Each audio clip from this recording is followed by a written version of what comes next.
রামও কেঁদেছে, হাসিতা হাসিতা বলে আত্মকেন্দ্রে।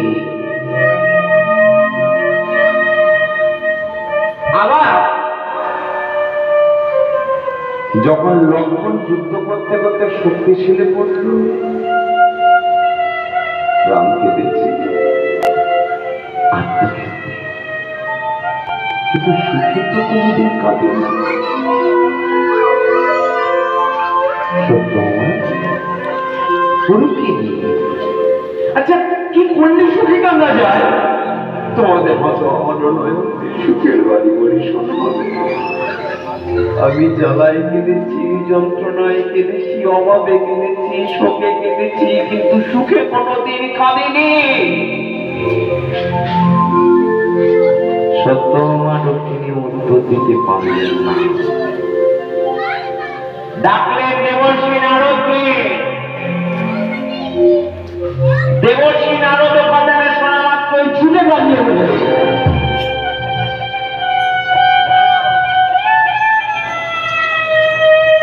ছুটে পালিয়ে গেলেন দেবর্ষী নারদ।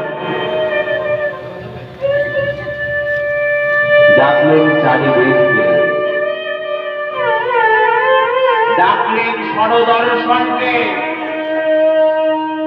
কেউ যখন তার প্রশ্নের উত্তর দিতে পারলেন না, তখন গোটা ত্রিভুবনের উদ্দেশ্যে বলে উঠলেন, আছেন কে ত্রিভুবনের মধ্যে? আমি জ্বালায় কাঁদতে চাই না, যন্ত্রণায় কাঁদতে চাই না, অভাবে কাঁদতে চাই না, শোকে কাঁদতে চাই না, আমি সুখে কাঁদতে চাই।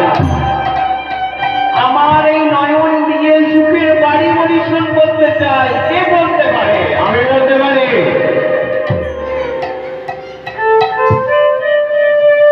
আমি বলতে পারি। আপনার নাম কি? আমার নাম হলো শ্রীমদ ভাগবত। আমায়রা ভক্ত মন্ডলী, গোটা ত্রিভুবনের মধ্যে একটি মাত্র গ্রন্থ প্রমাণ করছে যে ভগবান আসছে। যে কলিকে ভগবান ত্যায্য করেছেন, সেই কলিতেও ভগবান আসছে। হে ভগবান, আপনি সুখে কাঁদতে চান তো? আমার দোষটা মাফ করবেন। আপনি যদি সুখে কাঁদতে চান, তবে ওই ভগবানের সিংহাসনটা ছেড়ে আপনি পথে নেমে আসুন। পথে যতক্ষণ ভগবানের পোশাকটা আপনার গায়ে থাকবে, আপনার নয়ন দিয়ে সুখের বাড়ি পরিশোধ হবে না। যতক্ষণ ভগবানের বন্ধুটা আপনার গায়ে থাকবে, আপনার নয়ন দিয়ে সুখের বাড়ি পরিশোধ হবে না। তাই ওই ভগবানের সিংহাসনটা ছেড়ে আপনি পথে নেমে আসুন।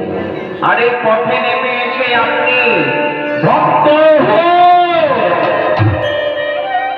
ভক্ত ভক্ত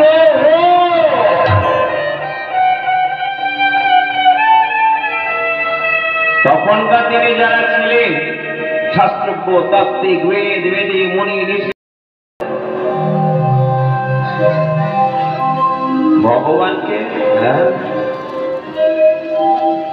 ভগবানকে ভক্তি দেওয়ার অধিকার কার আছে? বলে একজনই তো আছে। গোটা ত্রিভুবনের মধ্যে একজনই আছেন যার কাছে ভগবানও বিক্রি হয়ে গেছে। গোটা ত্রিভুবনের মধ্যে একজনই আছেন যিনি একমাত্র ভগবানকেও ভক্তি দেওয়ার অধিকারী।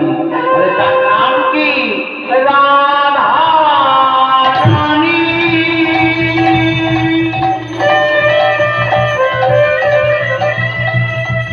রাধে